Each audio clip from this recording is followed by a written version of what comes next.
Okay. So, we just substitute these two solutions, and we get, well, I'm not going to read it to you. This solution goes in for t, and we get this.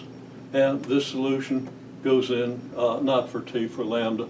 This solution here goes in for lambda, and we get this. That's very straightforward. Now, we can go ahead then, if we want, and do the Wronskian of this thing, the determinant of the y1, y2, y1 prime, y2 prime in this form, and there's no harm in that. But eventually we want things written in this form, so I'm going to actually do it this way. Okay?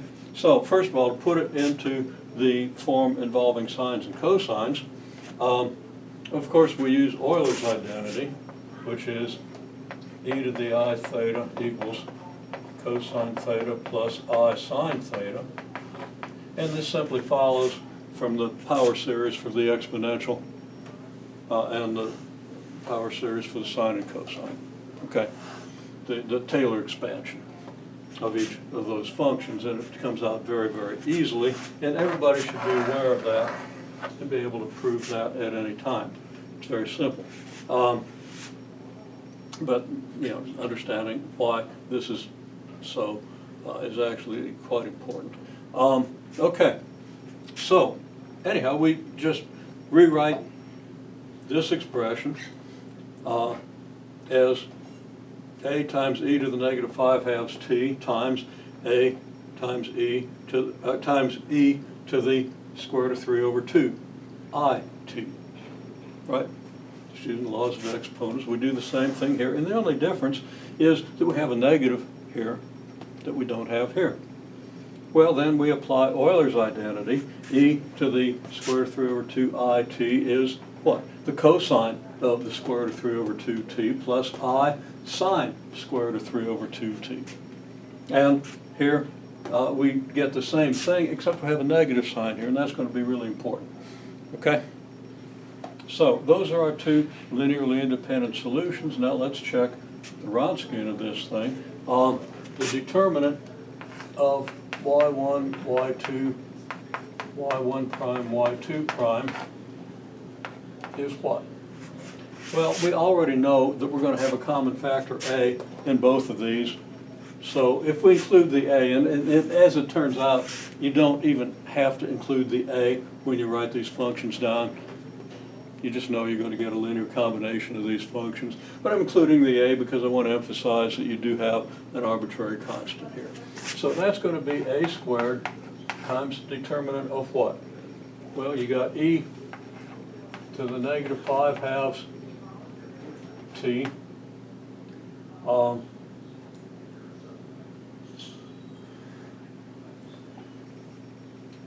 Yeah, I'll do it in algebraic detail. Times the cosine of the square root of 3 over 2 t plus I sine square root of 3 over 2 t.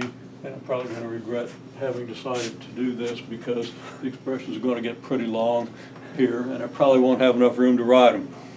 But we'll compensate one way or another. And we're going to get then the same e to the negative 5/2 t. And this might get a little hard to read, but it's very straightforward. We're just copying it down. Times the cosine of the square root of 3 over 2t minus I sine square root of 3 over 2t. The only difference between this expression and this is the negative sign in front of the sine function. And then we get, well, it's going to be cosine square root of 3 over 2t plus I sine square root of 3 over 2t. I have to times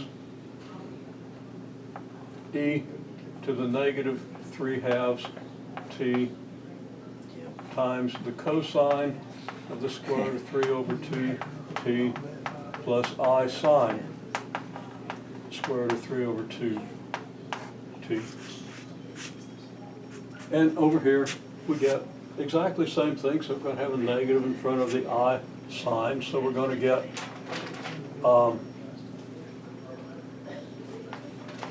cosine square root of 3 over 2t minus I sine square root of 3 over 2t.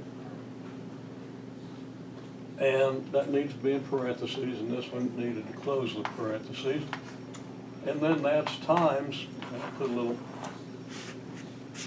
separator here, okay? And that's times this. So that's e to the negative 5/2 t times the cosine of the square root of 3 over 2t minus I sine square root of 3 over 2t. And then we got to complete our determinant sign. So it's a big mess. I got a question, Mr. Smith. Now that